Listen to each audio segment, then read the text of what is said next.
Hi, this was a problem that we didn't get to talk about in class on Wednesday. Again, it's just another example of where a rational equation is used with context. And in this case, because we're talking about Ricky, he's paddling his canoe at a rate of 6 miles per hour. Again, whenever we talk about miles per hour, I think back to sort of physics class or science class where you learned the formula that distance equals rate times time.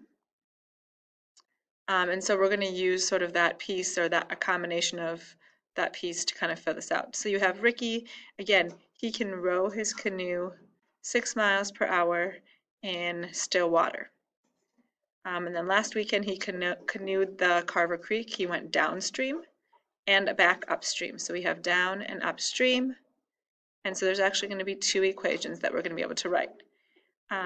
In both cases, at going downstream with a current, for 9 miles. So his distance was 9, and clearly if you go downstream 9, you're going to have to go upstream 9 miles. And then because it says when you're going downstream it's with the current, we're going to make that with or plus x. And then if it's against the current, we're going to have it be minus x. So now that we have the distance and the rate, we have to talk about the time. And it said if the trip took them 4 hours to complete, what's the speed of the current? Now, that time is the total time between downstream and upstream. And it's not split evenly, 2 and 2, because clearly if current is pushing you downstream, you're going to go faster during these first 9 miles, and you're going to go a lot slower during the second 9 miles. So it's not split 2 and 2. And so that kind of leaves us at a dilemma. We have sort of another variable involved here. So what that means is, again, you have to know some algebra. Again, distance equals rate times time. If I want to solve for time, I'm going to divide both sides by rate. So what that means is time equals distance over rate. So I'm going to kind of talk about this again. This is distance downstream and this is distance upstream. And if I write that out, my time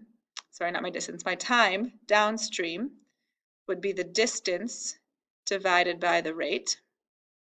And my time upstream would be the distance divided by that rate.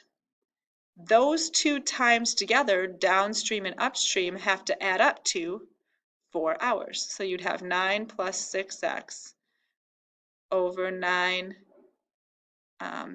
over 6 minus x. It's x. And now those two together have to equal 4 hours. So here's the equation you're now going to have to solve for Ricky and paddling his canoes to figure out, again, x. X is the speed of the current. So let's clean this up and give us some room to solve. So here's my problem. Again, this is my time going downstream with the current pushing me, and this is the time going upstream with the current hitting me head on. I'm going a little bit slower, and together that's going to take me 4 hours to get back to where I parked my car, or Ricky parked his car. So if I'm going to add these, we talk about common denominators.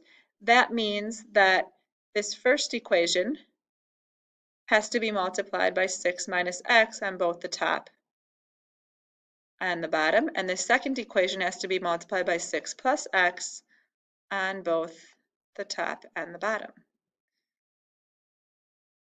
So now if I clean that up a little bit, I have 9 6 minus x over 6 minus x, 6 plus x, and then 9x plus 6, or 6x, 6 plus x, if I put it in the right order, or the same order, doesn't matter because I'm adding, over that common denominator.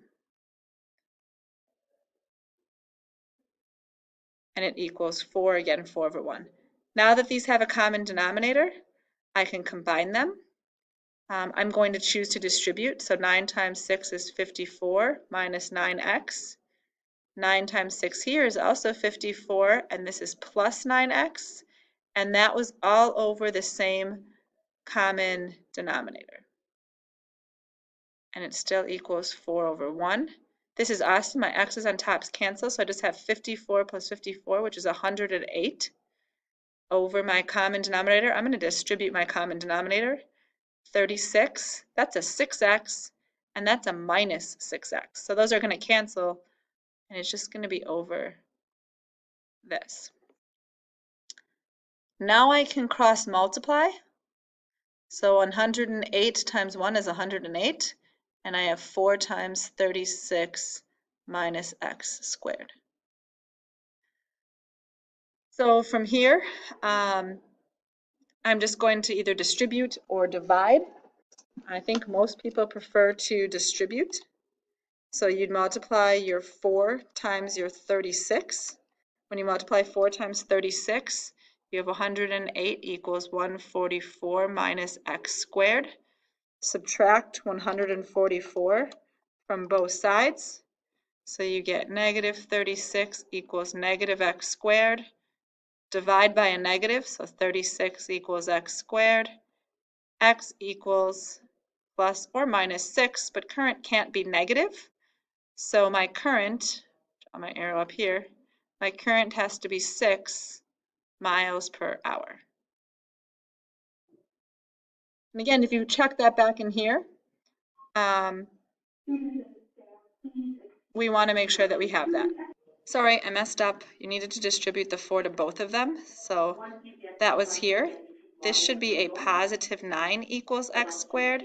Excuse me, so x equals plus or minus 3. So x equals 3 miles per hour. Sorry for that confusion. Also, sorry for the announcements that started. That's how you do those problems.